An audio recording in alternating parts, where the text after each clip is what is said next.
Hey guys, so ndewo ndewo maka ndị na-asụ asụsụ Igbo na-ele onyonyo ahụ. I am doing a video today which I want to start doing regularly. Ngakpọ ya Akata Girl Watches Igbo Film.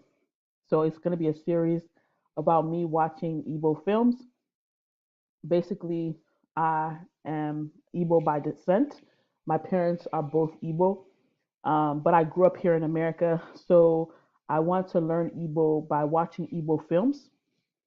So that's what I'm going to do. And I'm going to be doing these reaction videos of how I'm viewing these Igbo films.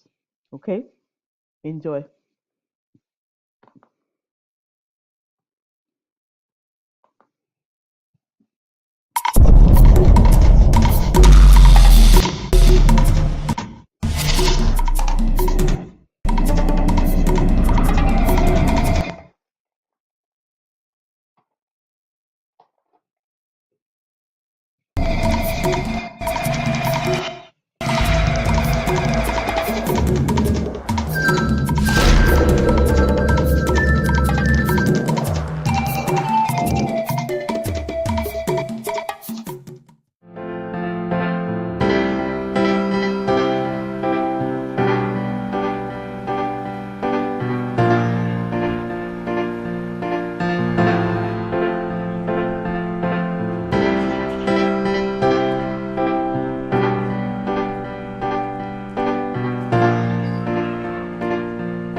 Yeah?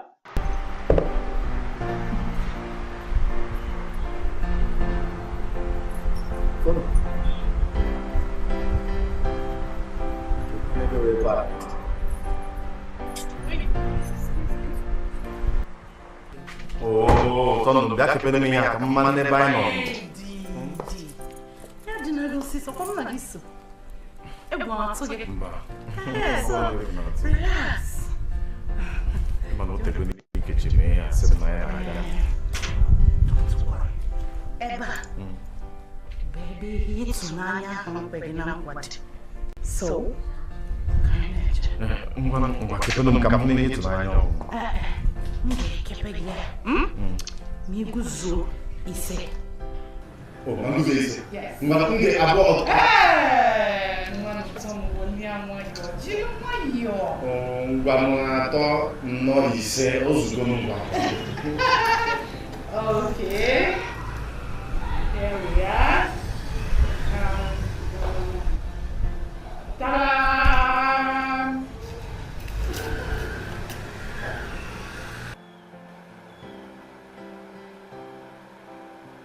Otono che poi non è tutto ben fatto che poi non che oka. Come on. Na chigwa. No la masiroge. Bamba otono. Ya kwa ni neche. Agokwala ni goro mona. Avura sono kango tala bi mwana mtomo. Ego tala guna. Yana wote keneza. Mo pote. O pote keneza. Hey, mano, sozinho.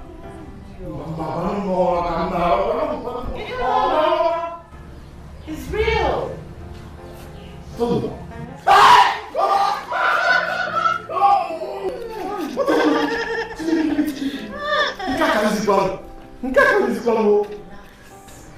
Esse luma. Acaba, ok? É vai ganhar bem lá no curso sai nem isolation. O prozi choba no lili na pali vai je be moderno. É bom na sociedade. O tobo na. O bom na kitchen. Mana palo e O bom na bar. bath. Just name it. Otondo, my bath. Come on, stop.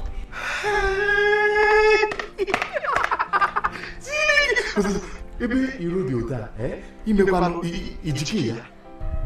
Gịnị jụrụ ya? Ke ka m ga-esi go ụlọ, go ụgbọala, ghara iji otu ihe. N'ime igodo ka m ji n'aka, ana m amụ amụ. So, Chimiri.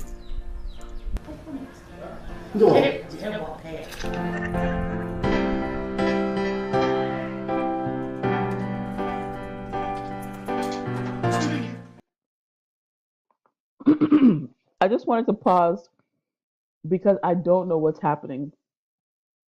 As an Akata girl watching an Igbo film, right now, I'm thinking either this is what it looks like to me. I think that she is his sugar mommy, and he um, is some kind of guy who has never been to like a fancy place before, because she's telling him that there's a bathroom. I'm not reading the subtitles, though. I'm not reading the subtitles. I'm just watching. It seems like she's telling him that there's he asked her if there's a bath inside.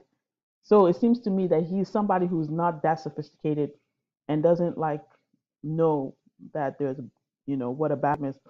So and he was asking her, do you have the key or whatever. So I'm thinking she's his sugar mommy. So let me continue watching. That's what I'm thinking, which is funny already anyway, but let's see.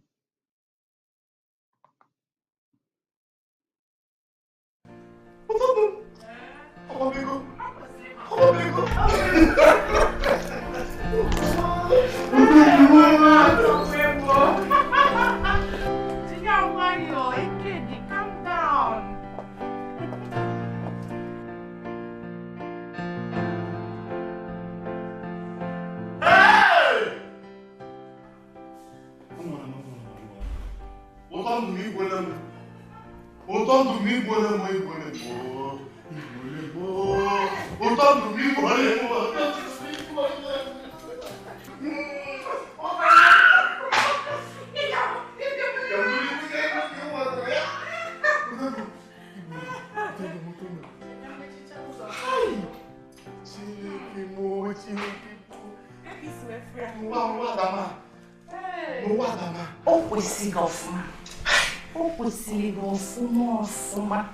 Otondo, ke fala kan gisi we kene begi.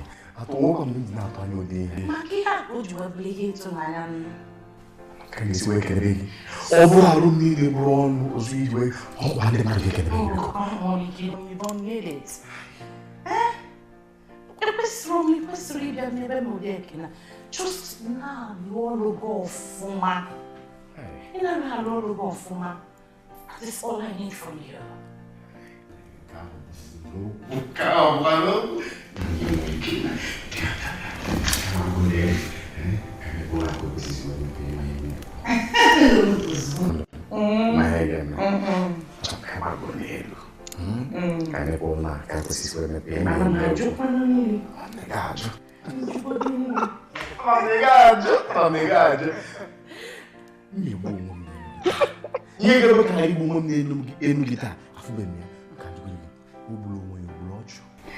Bulunga brocho, ma non c'è bulunga, o camano. Kaimota. Mese nene, ho una bath, ho una kitchen, ho una step. Ho più fini di nulla.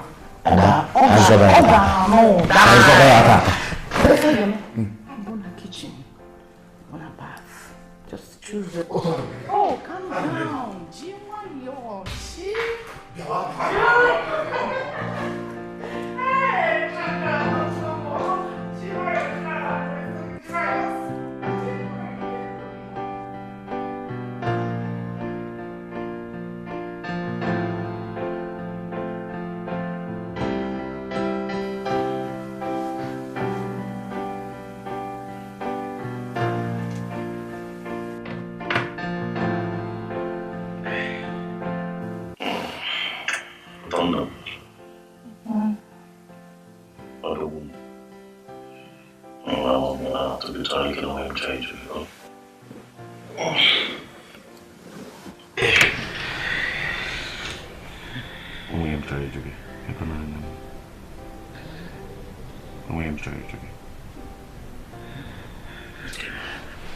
Asị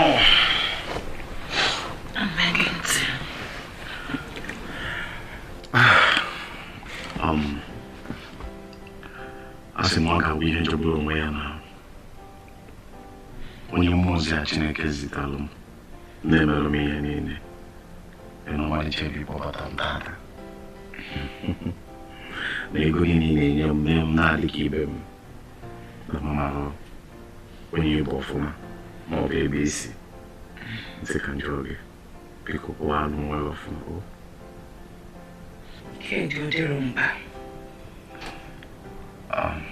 ọ dị mma onye kpa mgbedi gị nke aha dịpụrụ mkpa nwere ị na-azụ ahịa ka ị na-eme ihe ndọrọ ndọrọ ọchịchị ma ọkwanụ ịzụ ahịa mmanụ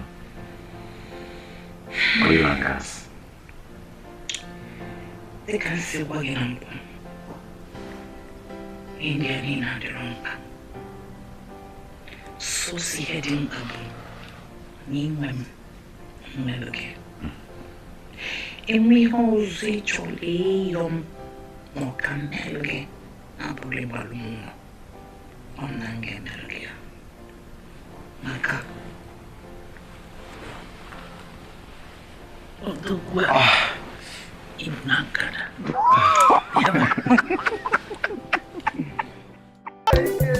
Wait. I accidentally hit pause on the recording instead of on the video. Hold on, let me let you see my face. So basically, that's the sugar mama. But oh my God, Igbo people are so funny how they express all this flirty stuff. It's just funny because he asked her, "Who is your husband, and do you what do you do for a living? How do you make your money?" She was saying all this stuff is not important. This is not important. The only thing that matters is that he can get that thing basically. This is a hilarious movie already. Anyway, let me finish watching this thing. Since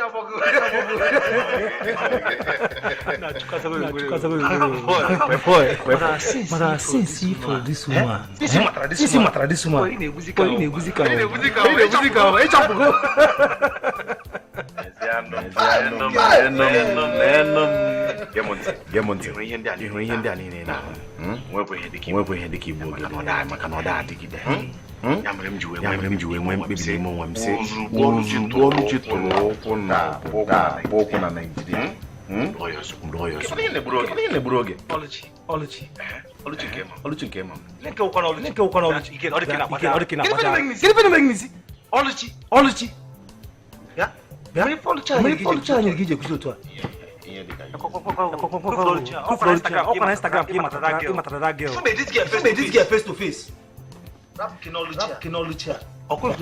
Investment.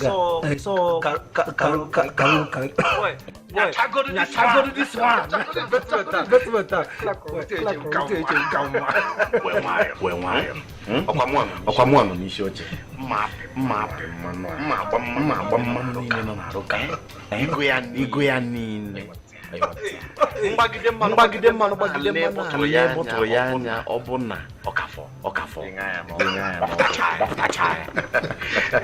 Emana voto a fomo na Oluchi baba na Instagram. Juto ki ihe sidere nwoke megi si asi London bia igotago. Nwoke ha dị nwoke sa. Enwo mezi mo no nwe ụgbọ na dị Ghana ọdụ ụgbọ ya ma ebuti ya ma ọ dị. Nwekwa soso ego si asụ ka mmele. One Oya bia. Gosi ya ya nwa ya ache ho. Moya. Nocha yozu. Mreo bana.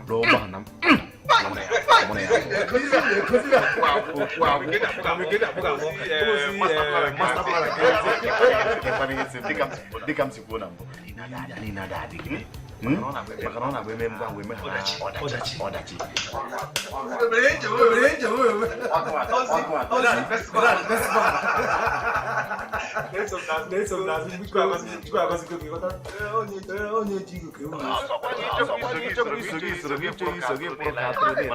mana cheregodi ka m legodi ma ọlụchapụtago n'Instagram onwe m chọkọgote na London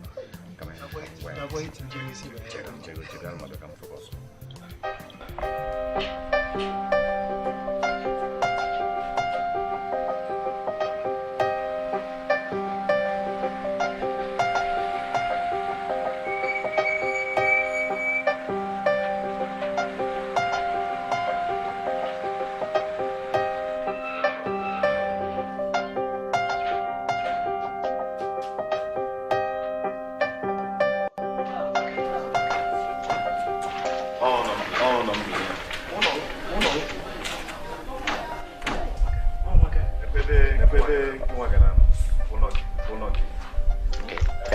eba sọsọ nniki ga na-abịa ebe a iburu mana ya akaba arụ si ike do your job well. I hope you understand what I mean. Nna m fa ọfa bido wee bịa bunyezie n'ọkụ na my biological father mpamuta m direct ọbụnyezie na gaba n'ilu nwa m bido ebe m kwụsị so wee bido ebe nna m fa kwụsị ndị oshi ma na mụ bụ ogoro abatago obodo a onwere onye oshi nọ n'ụwa amara nna m fanụ na ana m abịakwa ebu n'aka bie m ọma mana ọ bụghị oge m anataba ụgwọ ọnwa m chekwelu kedu ihe anyị sebe afa gị afa mbụ ụgụ aka Hamatan with our season amụ m na February 33 next week ọdụkọ 19 this beti mmamu si not 32 years ka ndị makwa ka esi emechinata ọnụ jide onwe gị aka shut up and mind your business. Sọsọ ihe nwere business n'ụlọ abụ geta nchepu imepe mesie maọbụ na m jụrụ ajụjụ eza m ya nwere ihe ọzọ bụ business n'ụlọ. I nwere nsogbu agwa gị na imechite ọnụ and iche ọdụ anyị n'ọbara. I even went to the school of shut up. Enwe make isi ọga shut up. So ọ dị anyị n'ọbara mana ọ bụkwa oge m fụrụ ihe m kwesị ikwu mfụ gị na n'ụtụtụ nsị gị ụtụtụ ọma mfụ gị n'efifie nsị gị efifie ọma mfụzia gị n'abalị nsị gị good night. Ma ọbịa gị jakwa nnabata ọ bụrụ na onye ọbịa gị n'onwe ndị bụ nwaanyị ya bịa otu anyị ọ bụrụ na ị nọ ya kpọba na ma eru mana ọ bụzi na ịnụ ya nkwụ aka anọ ọ dị ka ị na-ekwu ka ọnụ ga na-agbapụ ngwa gabazi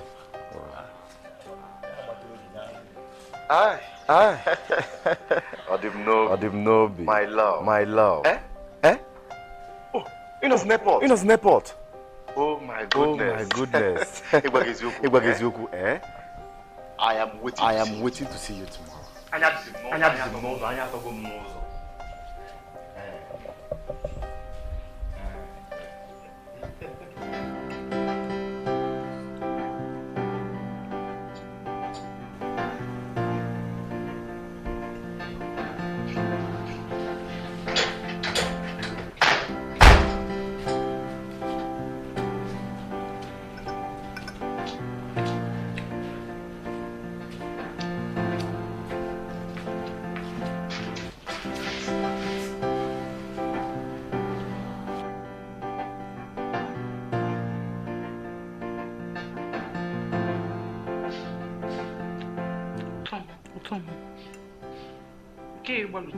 Chairo ogene kine sobuge Totom eziokwu bụ amarụ m ka ga-esi medosi ọnụ ma ọ bụ dosi iru wee gwabago ụdị ya ka karịziri m. Gịnị mere? Agwara m gị na radio nne m kemgbe ọnwa asatọ gara aga. No. Gwara m. Ihe ka ha na-akpọ ugbu a na ha chọrọ ịkpọta ya tomorrow morning. Ụtụtụ echikwa. Akpọgo m ndị oyi m ole na ole nwere ike ịkpọ maka na ịmakwapụgo m ebe mbibu mbụ. Ihe m ga-akwụkwanụ ha mekwe n'ebe mbi ugbu a. Onye ka iji gbalụcha iru? Kedu akwụkwọ ị na-akọ ihe? Come on, what is wrong with you? Onye nwe nnukwu unu dị otu a. You're more than comfortable. Gịnị na-ezuru? Ị na-achebe gị edobe mma gị. Maka gịnị? Why? Ụtọ ndụ. Ịmana ihe mere jigote mụ na ka mụ na gị nwee ike na-afụ na-anọ mgbe ọbụla ị chọrọ. So? Achọrọ m ihe ọbụla gị mmekpa ahụ. Achọrọ m ụdị ihe ahụ cha ya mere ji na-achọ m onwe ebe m nwere ike ịkpọta ya tupu ọ gaghị ọnụ nete ya anya.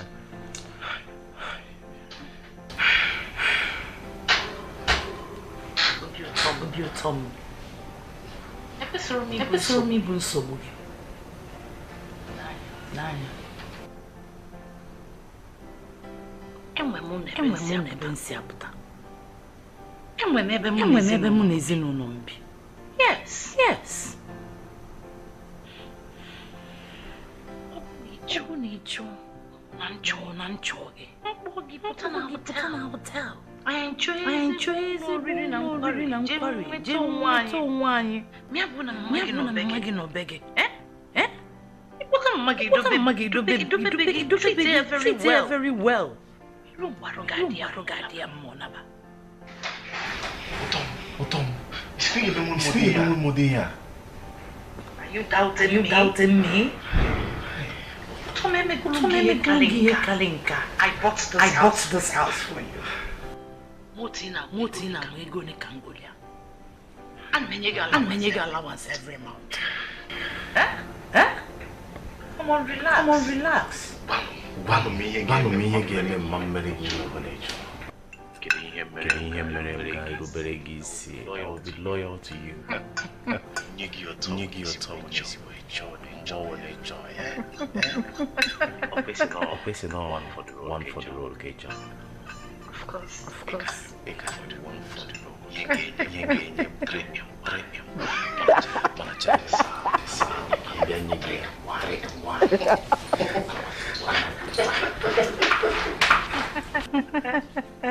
Hey. Mano. To. Ewe. So why did I mention it? You couldn't get my phone.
Hey.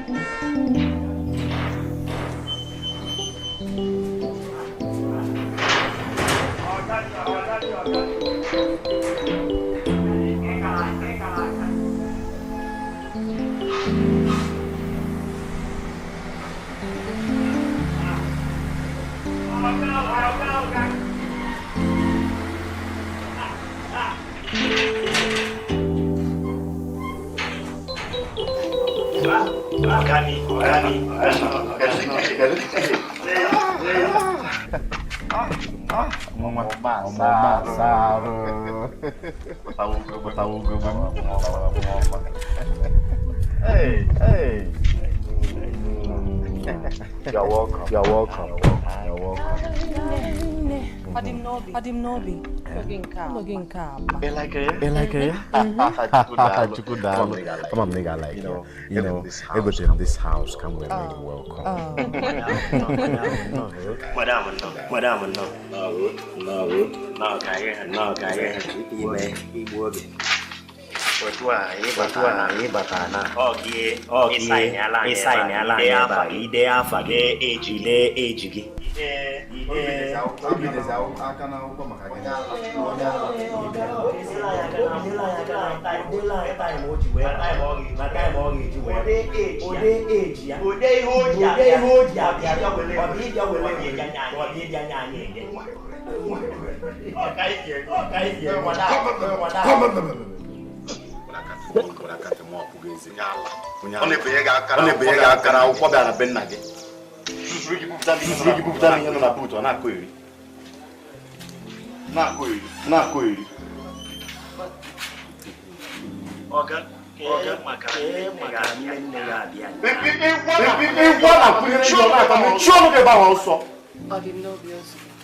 no.